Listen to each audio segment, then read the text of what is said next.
My name is Trevor Anderson, and I'm here with Vaughan Murrae, and we're at the Locarno Film Festival with our movie Before I Change My Mind.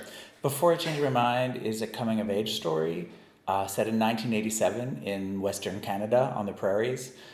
New kid Robin walks into their new school, and all of the other students are abuzz. Is that a boy or a girl? I have no idea.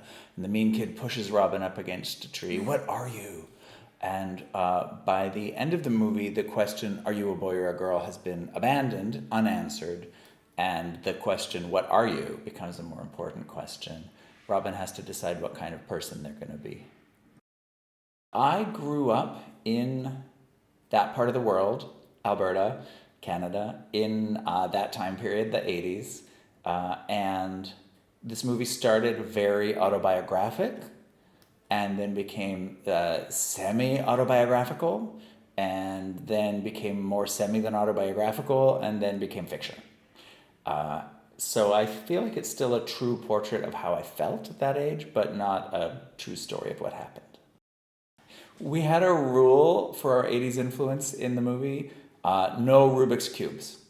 Because I feel like every movie you see now that's set in the 80s, there's Rubik's Cubes. There'd be one here, there'd be one somewhere. They're everywhere. And they're always like beside the hero's bed when the hero wakes up, always. And so I had this really firm rule, no Rubik's Cubes, which was also my thumbnail way of saying, like, not the really obvious 80s, let's get the really lived details from the 80s. There's a musical in the middle of the movie, which is a community theater, very 80s MTV kind of aesthetic. And that's when my co-writer, Fish, we made him come out and be part of the cast and bow dressed as a giant's Rubik's Cube. So that was our nod to, finally we can have one Rubik's Cube, but my co-writer has to wear it. Yes. Before my job was film director, my job was touring punk rock drummer. And directing movies is a much more comfortable profession, but I wanted to stay in touch with my old bandmate, Lyle. So Fish and I, the writers of the movie, also wrote the lyrics, and then Lyle from the band put them to music. So it was still an opportunity to collaborate with my old bandmate and make this satire of Jesus Christ Superstar, told from Mary Magdalene's point of view. The way Jesus Christ Superstar is really very 70s flavored. Mary Magdalene Video Star is very like Cyndi Lauper MTV. Costumes! Costumes!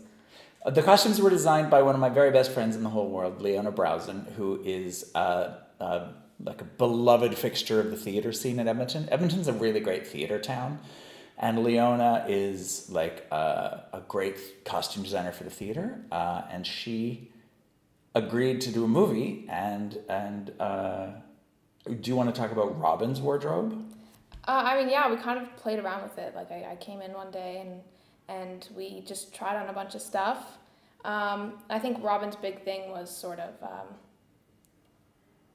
I'd say, how would you describe it? Somewhat colorful, somewhat kid-like, but then it sort of changes throughout the movie. You know, Robin has something in the beginning, and then as they get to know Carter, you kind of notice they change their style to look more like Carter, to resemble more of Carter. And then later on, you kind of notice this happens with Izzy as well. So I think that's kind of an interesting flow and play on how, you know, Robin kind of tries on people in a way.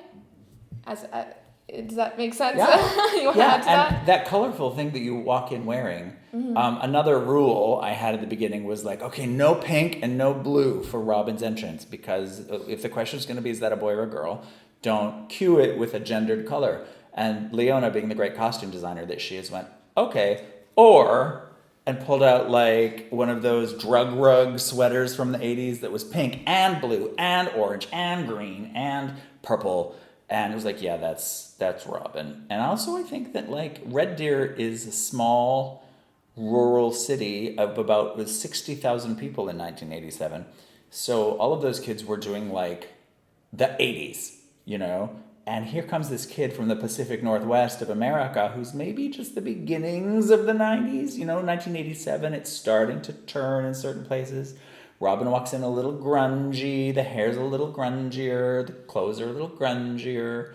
And so there was also that fascination of like, what are they wearing? Yeah. Yeah, I remember that. What are they? I love those moments when the decades start to turn into the next decade early, when you can look back and see that. And so we wanted Robin to be like prefiguring some 90s freedom. Mm-hmm.